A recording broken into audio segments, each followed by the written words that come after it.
Hello everyone, मैं प्रदीप कुमार आगाज IAS institute में आप सभी का स्वागत करता हूं। तो आइए आज के इस वीडियो में हम लोग बात करने वाले हैं शासन व्यवस्था से रिलेटेड यूपीएससी के प्रीलिम्स और मेंस के लिए जितने भी मोस्ट इंपोर्टेंट टॉपिक है हम आप लोगों के लिए लेकर आए हैं। तो देखिए, प्रीलिम्स के लिए जो टॉपिक है वो अपराधों के प्रकार और जमानत देने की शक्ति और सीआरपीसी सर्वोच्च न्यायालय का फैसला, और मेंस के लिए जो टॉपिक है वो विवेकहीन गिरफ्तारी का समाज पर प्रभाव और संवैधानिक संरक्षण। तो आइए हम यूपीएससी के प्रीलिम्स और मेंस के इन सभी टॉपिक के बारे में पूरे विस्तार से चर्चा करते हैं। तो देखिए, चर्चा में क्यों है आइए जानते हैं। हाल ही में एक विधायक को उच्च न्यायालय द्वारा पूर्व गिरफ्तारी जमानत या अग्रिम जमानत दी गई है, जिसे राज्य लोकायुक्त ने सर्वोच्च न्यायालय में चुनौती दी है। जमानत और इसके प्रकार क्या है आइए जानते हैं। सबसे पहले परिभाषा जानते हैं। जमानत कानूनी हिरासत में रखे गए व्यक्ति को जब भी आवश्यक हो न्यायालय में उपस्थित होने के वादे के साथ सशर्त अनंतिम रिहाई है। ऐसे मामले जिसमें न्यायालय द्वारा फैसला सुनाया जाना बाकी है। यह न्यायालय में सिक्योरिटी कोलैटरल जमा करने की आवश्यकता को दर्शाता है। कानूनी मामलों के अधीक्षक और रिमेम्बरेंसन बनाम अमीर कुमार राय चौधरी 1973 मामलों में कलकत्ता उच्च न्यायालय में जमानत देने के सिद्धांत की व्याख्या की है। भारत में जमानत के प्रकार कौन कौन से हैं आइए जानते हैं। नियमित जमानत, सबसे पहले नियमित जमानत है। यह न्यायालय देश के भीतर किसी भी न्यायालय द्वारा दिया गया एक निर्देश है जो पहले से ही गिरफ्तार और पुलिस हिरासत में रखे गए व्यक्ति को रिहा करने हेतु उपलब्ध है। ऐसी जमानत के लिए व्यक्ति सीआरपीसी की धारा 437 तथा 439 के तहत आवेदन दाखिल कर सकता है। और इसके बाद है अंतरिम जमानत। अंतरिम जमानत है न्यायालय द्वारा अस्थायी और अल्प अवधि हेतु जमानत दी जाती है। यह जमानत तब तक दी जाती है जब तक कि नियमित या अग्रिम जमानत हेतु आवेदन न्यायालय के समक्ष लंबित नहीं होता है। अग्रिम जमानत या पूर्व गिरफ्तारी जमानत, यह एक कानूनी प्रावधान है जो आरोपी व्यक्ति को गिरफ्तार होने से पहले जमानत हेतु आवेदन करने की अनुमति देता है। भारत में पूर्व गिरफ्तारी जमानत का प्रावधान दंड प्रक्रिया संहिता 1973 की धारा 438 में किया गया है। इसे केवल सत्र न्यायालय और उच्च न्यायालय द्वारा किया जाता है। अग्रिम जमानत का प्रावधान विवेकाधीन है तथा न्यायालय अपराध की प्रकृति और गंभीरता, आरोपी के प्रवृत्ति एवं अन्य प्रासंगिक कारकों पर विचार करने के बाद जमानत दे सकती है। न्यायालय जमानत देते समय कुछ शर्तें भी लगा सकता है, जिसमें पासपोर्ट जब्त करना, देश छोड़ने पर प्रतिबंध या पुलिस स्टेशन में नियमित रूप से रिपोर्ट करना आदि शामिल है। अग्रिम जमानत की न्यायिक व्याख्या क्या है आइए जानते हैं। भारत के सर्वोच्च न्यायालय एससी ने माना है कि अग्रिम जमानत देने के शक्ति केवल असाधारण मामलों में प्रयोग की जाने वाली एक असाधारण शक्ति है। गुरबख्श सिंह सिबिया बनाम पंजाब राज्य 1980 का मामला सर्वोच्च न्यायालय ने निर्णय सुनाया कि धारा 438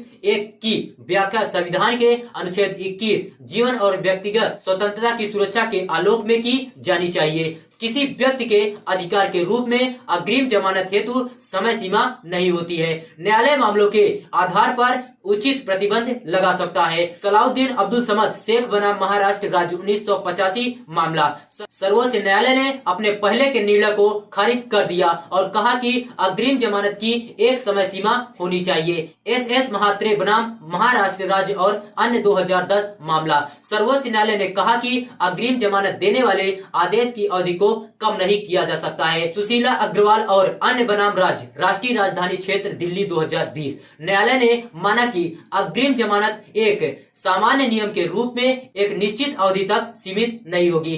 भारत में अग्रिम जमानत देने की शर्तें आइए जानते हैं। अग्रिम जमानत की मांग करने वाले व्यक्ति को यह विश्वास होना चाहिए कि उसे गैर जमानती अपराध के लिए गिरफ्तार किया जा सकता है। न्यायालय मौद्रिक बंधन भी लागू कर सकता है, जिसे अग्रिम जमानत मांगने वाले व्यक्ति को न्यायालय में पेश करने में विफल होने अथवा निर्देशित शर्तों का उल्लंघन करने की स्थिति में भुगतान करना होगा।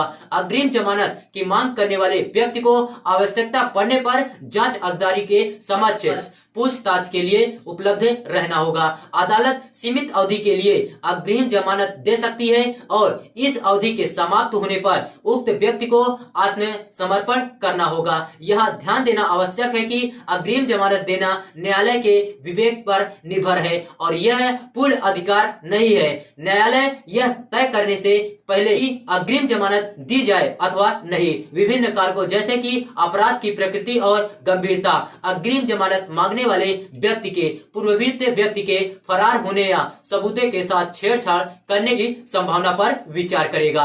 अग्रिम जमानत रद्द करने के आधार आइए समझते हैं। सीआरपीसी की धारा 437, 5 और 439 अग्रिम जमानत रद्द करने से संबंधित है। इसका तात्पर्य यह है कि जिस न्यायालय के पास अग्रिम जमानत देने की शक्ति है उसे तथ्यों पर उचित विचार कर जमानत को रद्द करने अथवा जमानत से संबंधित आदेश को वापस लाने का भी अधिकार है। उच्च न्यायालय या सत्र न्यायालय यह निर्देश दे सकता है कि कोई भी व्यक्ति जिसे उसके द्वारा जमानत पर रिहा किया गया है गिरफ्तार किया जाए और शिकायतकर्ता या अभियोजन पक्ष द्वारा आवेदन दायर करने के बाद हिरासत में लाया जाए। हालांकि न्यायालय के पास पुलिस अधिकारी द्वारा दी गई जमानत को रद्द करने की शक्ति नहीं है। वर्षों में अग्रिम जमानत ने एक ऐसे व्यक्ति की सुरक्षा सीआरपीसी की धारा 438 के तहत दी गई सुरक्षा के रूप में कार्य किया है जिसके खिलाफ झूठे आरोप लगाए गए हों। यह ऐसे झूठे आरोपी व्यक्ति की गिरफ्तारी से पहले ही रिहाई सुनिश्चित करता है।